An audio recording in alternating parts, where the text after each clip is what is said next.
BJP নেতা অর্জুন সিংকে লক্ষ্য করে হামলার ঘটনা কলকাতা হাইকোর্টের দ্বারস্থ অর্জুন সিং এবং মামলায় যুক্ত সব পক্ষকে নোটিশ দেওয়ার নির্দেশ দেওয়া হয়েছে বিচারপতির তরফ থেকে। কেন্দ্র এবং এনআইকে মামলায় যুক্ত করার আর্জি মঞ্জুর করা হয়েছে। গতকালই যে অভিযোগ সামনে আসে অর্জুন সিং এর বাড়ি লক্ষ্য করে বোমা এবং গুলি ছোড়ার অভিযোগ, সেই ঘটনা এবার কলকাতা হাইকোর্টের দ্বারস্থ অর্জুন সিং মামলায় যুক্ত সব পক্ষকে নোটিশ দেওয়ার নির্দেশ দেওয়া হয়েছে।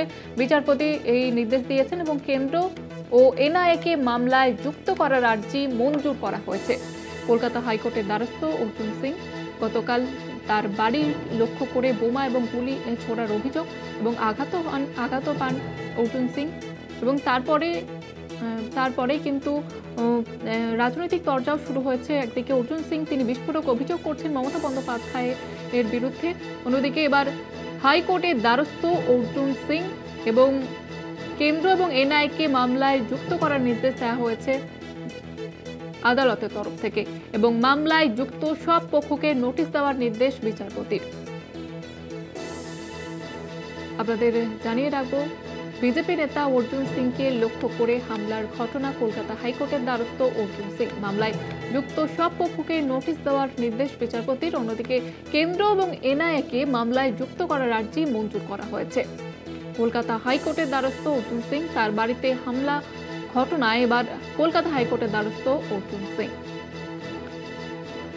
অন্যদিকে মামলায় যুক্ত সব পক্ষকে নোটিশ দেওয়ার নির্দেশ বিচারপতির। আমাদের সঙ্গে রয়েছে প্রতিনিধি পীযূষ কান্তি নাগ। পীযূষ কান্তি, ঠিক কি নির্দেশ দেওয়া হয়েছে? দেখো, অর্জুন সিং এর উপর হামলাকে কেন্দ্র করে অর্জুন সিং কলকাতা হাইকোর্টের দ্বারস্থ হয়েছে এবং অর্জুন সিং এর দাবি যে তার উপরে যে হামলা করা হয়েছে তার মধ্যে পুলিশকে অভিযোগ জানিয়ে কোনো কাজ হয়নি। সেই পুলিশি নিষ্ক্রিয়তার অভিযোগ এনে কলকাতা হাইকোর্টের দ্বারস্থ মামলা দায়েরের অনুমতি চান অর্জুন সিং এবং বিচারপতি হিরণময় ভট্টাচার্যের দৃষ্টি আকর্ষণ করে।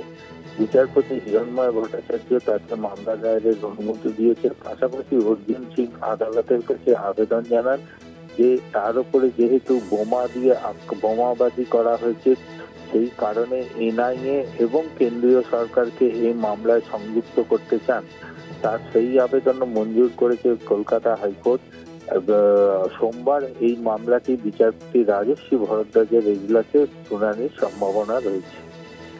ধন্যবাদ জানাবো পীযূষ কান্তি। আমাদের সঙ্গে ছিলেন প্রতিনিধি পীযূষ কান্তি নাগ। আগামী সোমবার এই মামলার পরবর্তী শুনানি রয়েছে। একদিকে অর্জুন সিং যে আবেদন করেছিলেন যে কেন্দ্র এবং এনআইকে এই মামলার সঙ্গে যুক্ত করার, সেই আর্জি কিন্তু মঞ্জুর করা হয়েছে কলকাতা হাইকোর্টের তরফ থেকে।